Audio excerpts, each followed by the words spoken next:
기도하겠습니다. 하나님 아버지, 이 새벽에도 저희를 불러주셔서 감사합니다.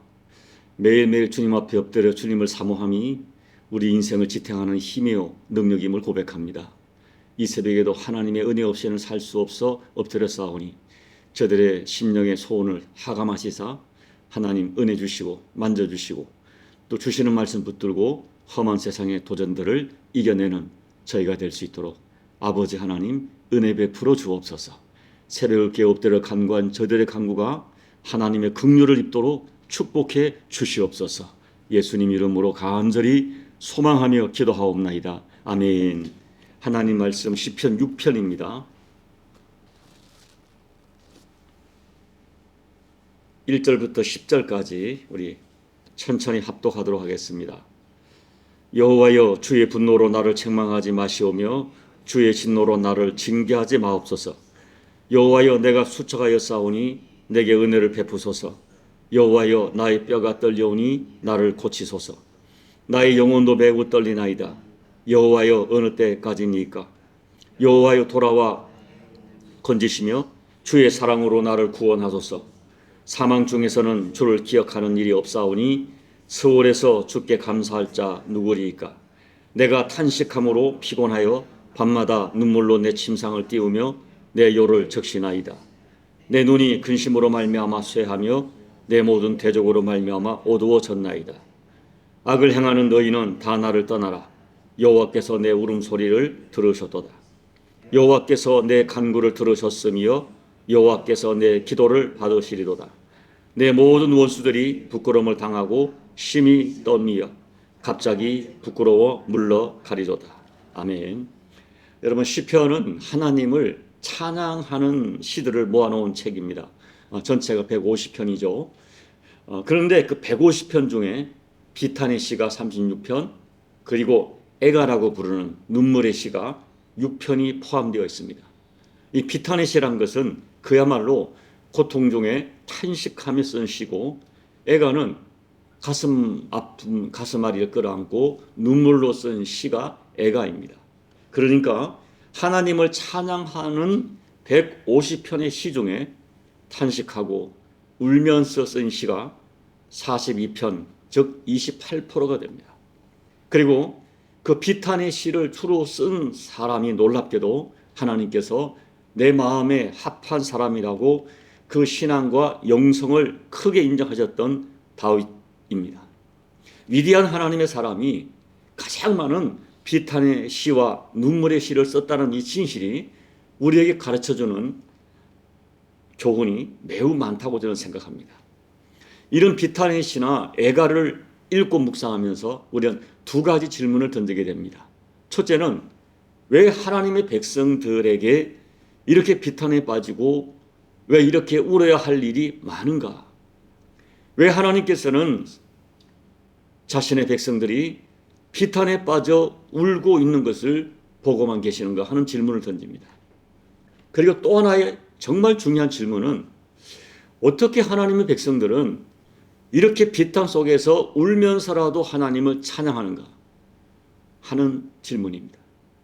이런 질문들이 우리 시편을 묵상하면서 저와 여러분에게 정말 진지하고 가슴 깊은 은혜로 다시 한번 깨달아지기를 소망합니다.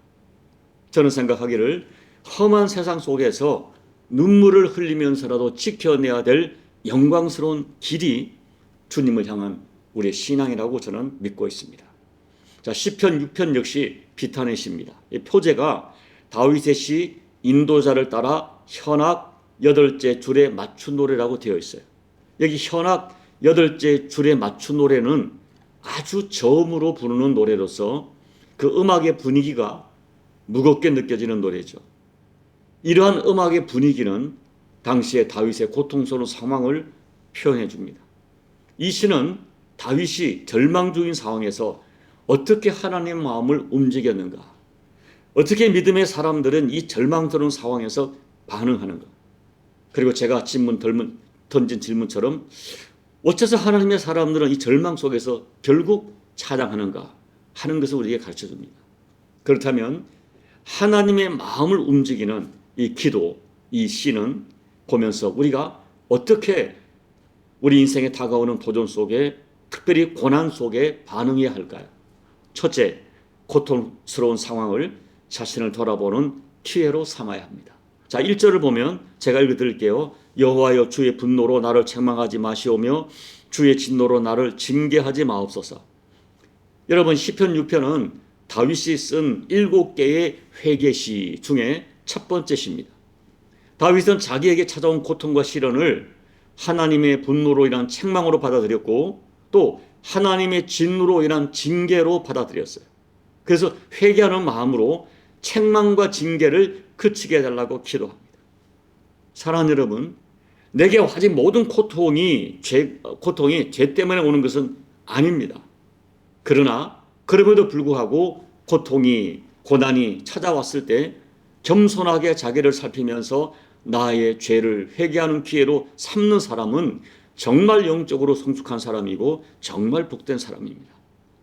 나에게 찾아온 아픈 상황을 사람들은 가장 먼저 던지는 질문이 왜 나에게? 라는 질문을 던지죠. 우리도 그렇습니다. 내가 이렇게 주님을 신실하게 섬기는데 왜 이런 아픔이, 이런 고난이 나에게 왔는가라고 질문하지만 결국은 그것을 원망과 불평으로만 그치지 않고 나를 돌아보는 기회로 삼고 겸손한 마음으로 자기 가슴을 치는 사람은 하나님의 마음을 움직입니다. 그런 사람을 하나님이 기뻐하세요. 성경에 나와 있는 모든 하나님의 사람들은 인간이기 때문에 처음에는 왜 나에게, 왜 하나님? 라고 질문을 던지다가 결국은 그 고난을 자기를 성찰하는 기회로 삼습니다. 이렇게 상하고 통회하는 마음, 하나님이 기뻐하는 제사요, 하나님의 마음을 움직이는 능력입니다. 둘째, 자기의 연약한 현실을 솔직하게 아뢰십시오. 자, 2절, 3절을 보면 이런 고백이에요. 하나님, 내가 수척했습니다. 내 뼈가 떨립니다. 내 영혼이 매우 떨립니다. 이 표현은 다윗이 고통하는 현실을 잘 대변해줘요. 길이 보이지 않는 이 상황 속에서, 절망적인 상황 속에서 다윗은 인간이기 때문에 마음의 고통으로 얼굴이 수척해집니다. 육신이 약해졌습니다. 영혼도 불안합니다. 그와 같은 연약한 자신의 실체를 그대로 고백하고 은혜를 베풀어 주십시오. 이 육신도 고쳐주십시오라고 기도하면서, 그리고 하나님, 내가 언제까지 이 상황을 견뎌야 되죠? 저 연약합니다. 저 견딜 수 있는 한계가 있습니다. 라고 진솔하게 고백을 해요. 여러분, 죄와 병은 깊은 관련이 있습니다. 마음의 병, 또 심적인 고통이 너무 오래되면 육신의 질병으로 찾아오죠. 이 고통스러운 상황에서 마음이 병들고 그 병이 오래가면 육신의 질병으로 이어지는 것이 사실입니다. 그 병을 이길 수 있는 가장 좋은 길은 하나님의 은혜를 입는 것이죠. 그래서 다윗은 자기의 연약한 상태를 진솔하게 고백하며 하나님께서 돌아오셔서 자기 영혼을 건져주시고 그리고 자기의 육신까지 구원해달라고 기도합니다. 여러분, 하나님 앞에 나의 아픔, 나의 상태를 가장 진솔하게 드리는 기도가 하나님의 마음을 얻습니다. 사람들이 스스로 내가 이루었다라고 생각하고 마음이 교만하면 하나님의 마음을 잃어버립니다. 하나님께서 우리들에게 원하시는 것은 연약한 모습 그대로 오셔서 하나님을 붙드는 그 믿음을 원하세요. 세 번째, 어떤 상황에서도 감사하는 마음을 잃어버리지 마십시오. 5절을 보면 죽음의 고통에 직면한 상황, 아마 다윗은 큰 병이 들었던 것 같아요. 다윗은 자신이 죽으면 주님을 기억할 수 없고 감사할 수 없으니 주님, 나를 구원해 주셔서 내가 주님을 기억하고 감사하게 해달라고 기도합니다. 그러니까 다윗은 이 고통 속에서도 하나님, 내가 내 인생이 감사로 마감되도록, 감사를 잃어버리는 인생이 되지 않도록 소원합니다. 이것이 다윗이 하나님 마음을 얻는 비결이었어요. 여러분, 우리가 하나님의 마음을 감동시키는 가장 아름다운 신앙 행위는 진짜 감사입니다. 생각해 보세요. 누구든지 편안할 때 감사할 수 있습니다. 어떤 소득이 주어지고 번영이 주어지고 또 가족 중에 어떤 좋은 성취가 있을 때 누구나 감사하죠. 감사 예물 드리죠. 그러나 다윗처럼 죽을 것 같은 상황에서 감사하는 것은 진짜 신앙이 아니고는 불가능합니다. 우리가 잘 아는 그 유명한 시편 50편 23절, 감사로 제사를 드리는 자가 나를 영화롭게 하나니 그의 행위를 옳게 하는 자에게 내가 하나님의 구원을 보이리라 라고 말씀하셨어요. 고난 중에 사람들이 볼 때 어떻게 저 상황에서 감사할 수 있을까? 그 진실한 감사의 제사를 드리는 사람에게 하나님께서 내가 나의 구원을 보이리라 라고 선포하십니다. 사랑하는 여러분, 예수 믿는 사람들은 이상합니다. 이해할 수 없는 상황에서 감사의 제목을 발견해요. 그 감사를 드려요. 그 감사의 제사가 진짜 감사고, 그와 같은 감사의 제사가 하나님의 구원을 체험하는 위대한 능력의 비밀입니다. 저와 여러분들이 감사의 영이 열려서 도무지 감사할 수 없는 감사, 다시 반복합니다. 누가 보더라도 어떻게 저 지경에서 감사할까? 그 감사를 드릴 수 있는 저와 여러분이 되기를 진심으로 축복합니다. 넷째, 신실한 눈물의 기도를 드리십시오. 자, 6절을 보면, 자, 6절의 유명한 구절이죠. 저는 이런 생각을 해보았습니다. 얼마나 울어야 눈물로 침상을 띄우고 요를 적실 수 있겠어요? 얼마나 울어야? 저는 그와 같은 눈물을 하나님이 얼마나 기뻐하실까 생각했어요. 다윗은 육신의 고통과 마음의 고통으로 자신의 어려운 상황을 하나님께 아뢰면서 눈물의 기도로 밤을 지새울 때가 있어요. 또 나의 죄, 나의 허물 때문에 하나님 앞에 눈물로 밤을 지새웁니다. 그리고 7절을 보면 또 다윗의 눈이 왜 약해지고 어두워졌습니까? 대적들 때문에 마음이 근심하고 불편하기 때문에. 그런데 그럴 때마다 눈물의 기도를 드리면 이 쇠약해진 눈이 맑고 밝은 눈으로 변하게 되고 하나님 마음을 얻게 됩니다. 여러분, 다윗은 위대한 용사였지만 동시에 이 성경을 보면 자주 울었어요. 이게 거룩한 눈물의 사람이었어요. 그 눈물이 하나님 마음을 얻게 합니다. 다섯째, 응답의 확신을 가지십시오. 8절과 10절입니다. 결국 이 8절부터 시의 분위기가 180도 바뀌어요. 눈물로 시작했다가 이 확신과 감사와 찬양으로 시가 마무리됩니다. 하나님의 응답을 확신한 다윗은 원수가 부끄러움을 당하고 심히 떨게 되었다는 것을 곧 선언합니다. 다윗은 하나님 앞에 통곡하며 울다가 결론이 뭐예요? 어떤 공격에도 요동치 않는 강력하고 평안한 심령을 가지게 된 것을 고백합니다. 자, 이제 말씀을 정리합니다. 여러분, 인간에게 있는 많은 감정 중에 가장 강력하고 아름다운 감정의 표현이 눈물이죠. 눈물은 약한 자의 상징이 아닙니다. 눈물은 부끄러운 것도 아닙니다.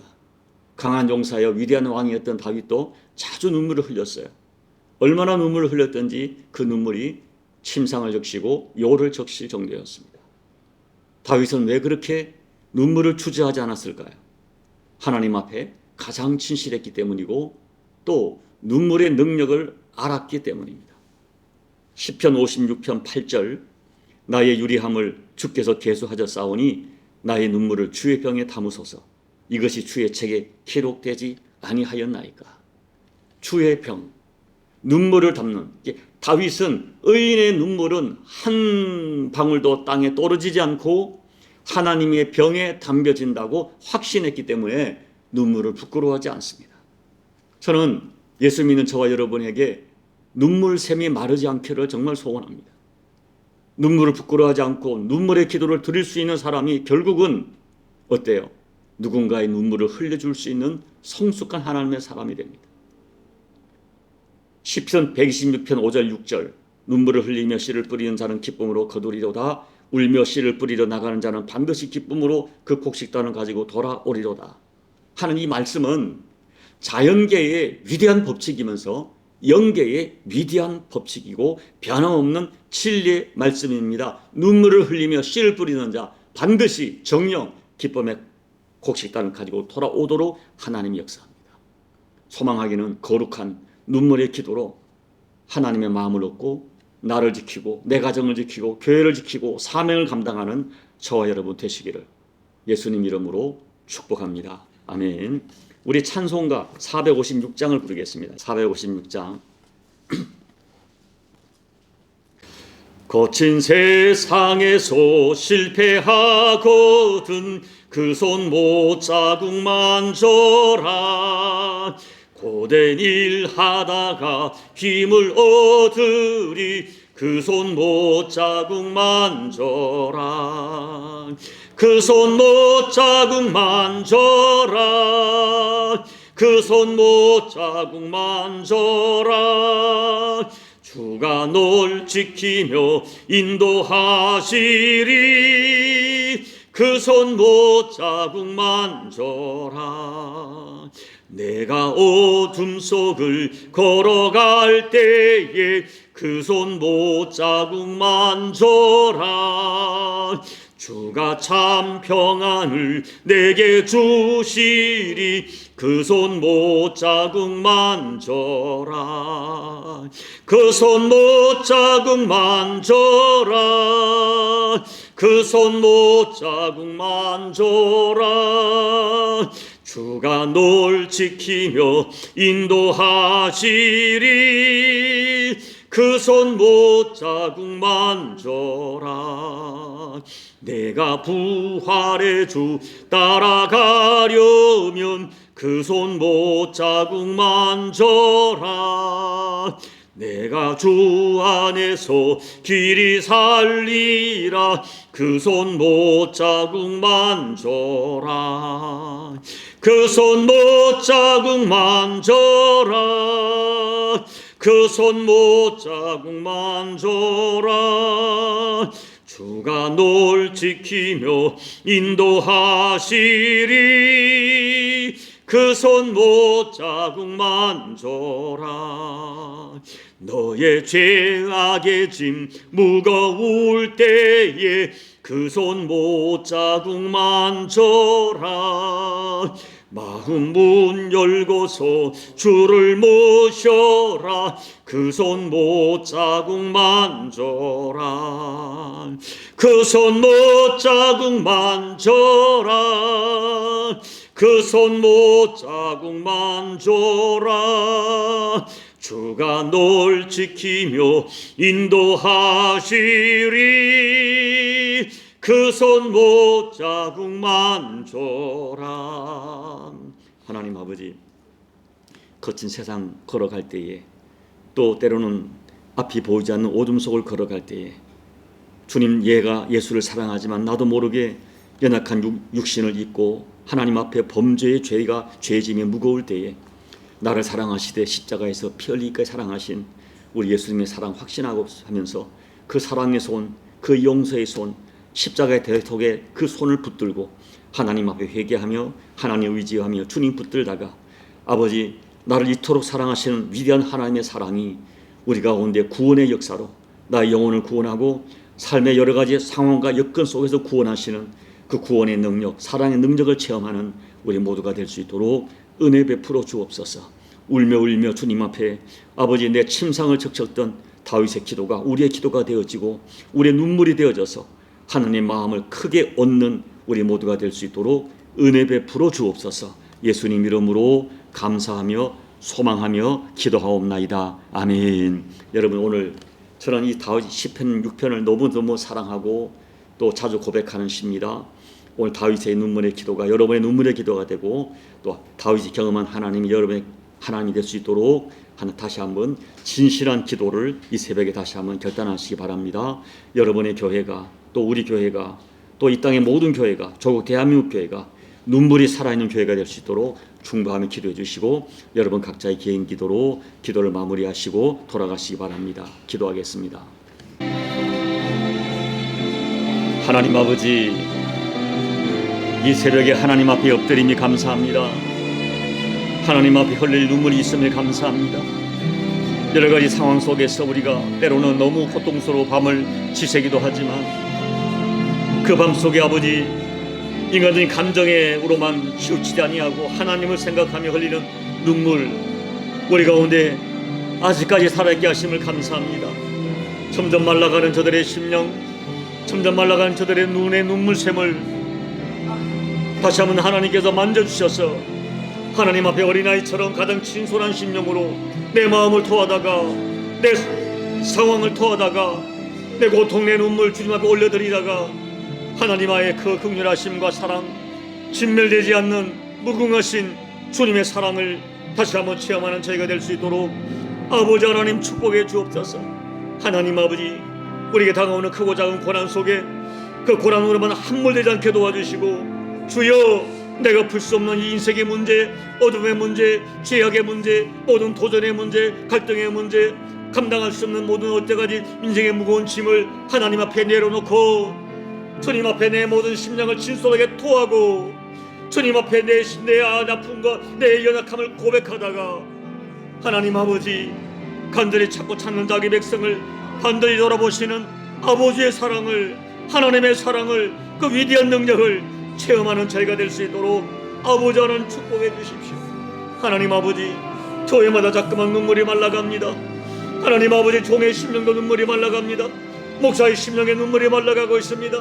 아버지 하나님 불쌍히 여겨주시고, 주여, 눈물을 회복시켜 주시고 눈물의 기도를 회복시켜 주시고 아버지 앞에 올 수 있는 연약한 심령이 되어지고 하나님은 없이는 살 수 없는 나의 실존을 고백하며 흘려지는 눈물마다 주의 병에 담아주시고 주님의 약속하신 울며 씨를 뿌리는 자 정녕 반드시 기쁨의 달을 가지고 돌아오리는 약속의 말씀이 종의 신생과 종의 가정과 종의 요한의 목양의 현장에 실제가 되고 실상이 될 수 있도록 아버지여, 아버지 은혜 베풀어 주옵소서.